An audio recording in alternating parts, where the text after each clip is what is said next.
Hello, good morning, magandang buhay. Shout out po pala dun sa lahat ng mga nag-share ng video ko ng pagbili ko ng similya. Ayan. At shout out po sa lahat ng mga nag-share. And shout out Mr. Rico Silva. Oh, yan. So, yun po ay request. Happy farming. At inyong panoorin po ang way ko ng pagpupurga. Mga kapigi, at oras na po para ipurga itong mga piglets na to. Dahil 2 weeks na nga po ito, ay kailangan ng mapurga at kondisyon na rin nga po yung dumi nila. So, ibig sabihin, hindi po sila mga nagtatae. Gagamit ako dito ng pampurga na powder.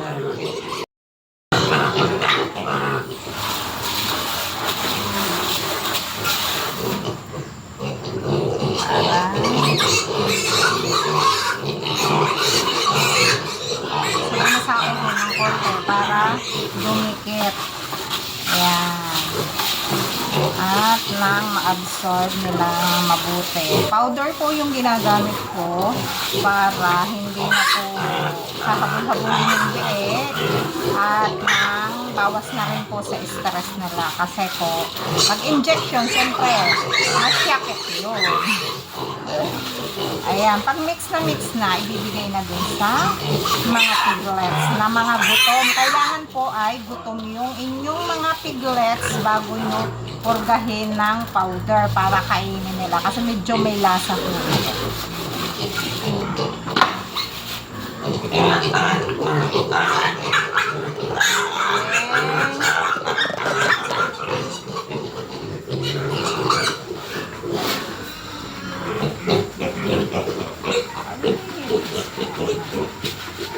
Sarap yan, kainin nyo.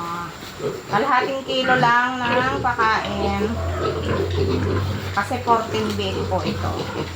Unang purga, yan, nasa likod na. Unang purga nila yan. Ang sabi ng iba ay baka daw hindi ho pare-parehas yung distribution ng purga, kaya hindi sila gumagamit ng powder.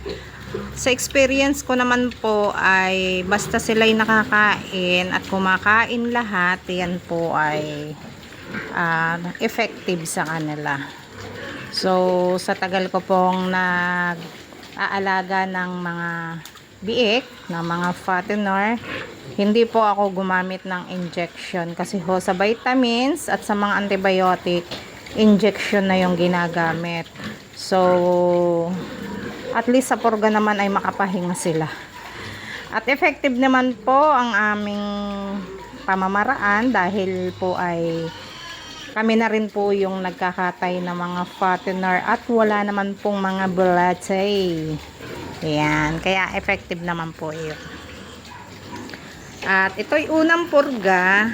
So mahalaga po na bago kayo magpurga ay kondisyon yung mga piglets nyo. Ibig sabihin, walang ubo, walang sipon, at walang nagtatae. Sa ganung paraan ho, ay mas tatalab yung pinurga nyo dahil nga po ay sila'y kondisyon. At ang reaction ho minsan ng pamurga ay nagsusuka at nagtatae ang biik. Kaya dapat ay kondisyon. Kapag ganyan, huwag kayong matatakot. At after naman po na kalipas ang maghapon nun ay magiging okay din yung inyong mga alaga. So, yun po ay based po sa aking experience.